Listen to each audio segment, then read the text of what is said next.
Pourquoi et comment le tabac favorise-t-il les cancers? Le tabac est-il vraiment responsable de beaucoup de cancers? C'est le moins que l'on puisse dire. S'il existe différents facteurs de risque de cancer, pour le tabac, il n'y a aucun doute possible. Le tabagisme, c'est de loin le premier facteur de risque de cancer. Et que l'on consomme le tabac sous quelque forme que ce soit. Cigarettes, pipes, cigares, narguilés, et même le tabac non chauffé, comme le prouvent les cancers de la joue chez les gens qui chiquent le tabac. D'après le rapport du CIRC, le Centre international de recherche sur le cancer, sur les 382 000 nouveaux cas de cancer recensés en France, 68 000, soit 19,8%, sont attribuables au tabac. Et chaque année, le tabac est responsable de 75 000 décès, dont 45 000 par cancer. Par ailleurs, on estime à 1100 le nombre de décès chaque année liés au tabagisme passif, c'est-à-dire à l'exposition de non-fumeurs à la fumée du tabac. Pourquoi fumer est-il si dangereux? Qu'elle soit liée à une notion de plaisir, à un réflexe ou à une habitude ancrée parfois depuis de longues années, l'action de fumer, elle est loin d'être anodine, elle est loin d'être sans effet néfaste sur notre santé. Entre le tabac, le papier, les différents produits ajoutés pour modifier le goût, modifier l'odeur, chaque cigarette est une véritable usine chimique diffusant des particules qui vont pénétrer dans l'organisme. Dès qu'elle est allumée, sa combustion entraîne la formation de nombreux produits toxiques. Au total, c'est 7000 produits chimiques qui sont contenus dans la fumée d'une cigarette allumée et 70 d'entre eux sont des cancérogènes reconnus. Du benzène, de l'arsenic, du chrome, des goudrons, du polonium. Si la nicotine, qui elle est naturellement présente dans le tabac, n'est pas cancérogène, elle est tout de même responsable de la dépendance tabagique.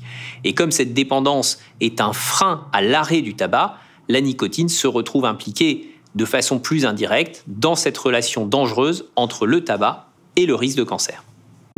Comment le tabac augmente-t-il le risque de cancer? Avec sa multitude de substances chimiques, le tabac maltraite de façon impitoyable et durable notre ADN. Son pouvoir génotoxique, c'est-à-dire le pouvoir d'engendrer l'apparition de lésions, de modifier l'ADN, a des conséquences néfastes sur le renouvellement, sur la multiplication de nos cellules.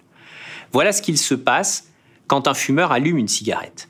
Une fois inhalés, les nombreux composés toxiques, les particules fines qui résultent de la combustion et sont présents dans la fumée, vont traverser la bouche, le larynx. Ils vont se déposer sur les parois des bronches avant de se diffuser dans tous les autres organes par le biais de la circulation sanguine. Et au contact de ces substances très nocives, nos cellules vont modifier leur programme génétique, ce qui va les pousser à se multiplier de façon anarchique et favoriser l'apparition des cancers.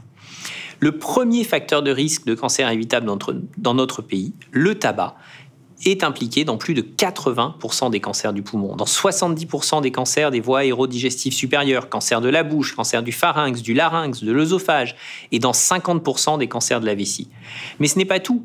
Il joue aussi un rôle majeur dans le développement de nombreux autres cancers, comme le cancer du foie, du pancréas, de l'estomac, du rein, du col de l'utérus, du sein, du côlon, du rectum, de l'ovaire, et même dans le développement des leucémies. Avec lui, ses nuisances à tous les étages. Ces effets négatifs s'observent dès une consommation minimale d'une cigarette par jour. Plus on fume et plus on fume longtemps, plus le risque de cancer est élevé. Seul moyen de se protéger, l'arrêt total et définitif du tabac. Pour diminuer les risques liés au tabac, que pouvons-nous faire?